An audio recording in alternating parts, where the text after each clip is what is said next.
Hello guys, welcome to Generation Unravel. In this video, we're going to be showing you how to install Counter-Strike 2. So you want to play Counter-Strike 2. It's the newest tactical shooter in town.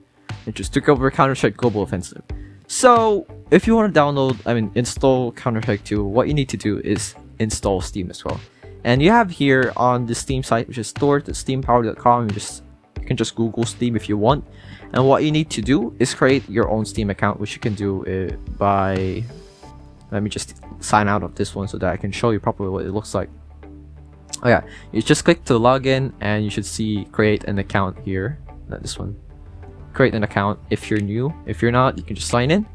That's it. And then after that, you just click install Steam because you need Steam to run the game. But I already have Steam installed, so here I am. And yeah, you had to store.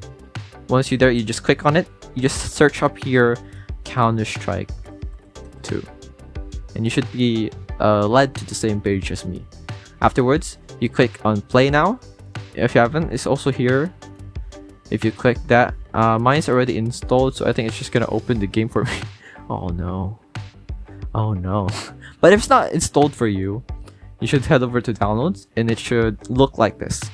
If it's downloading, it should look like this. Counter-Strike 2 should appear here, and then the speed of your internet here, and yeah, just make sure that the download is resumed, and you just need to wait and just let it download and install. I hope this video helped you. Like, comment, subscribe if it did. This is Generation Unravel, and see you in the next one. Bye bye.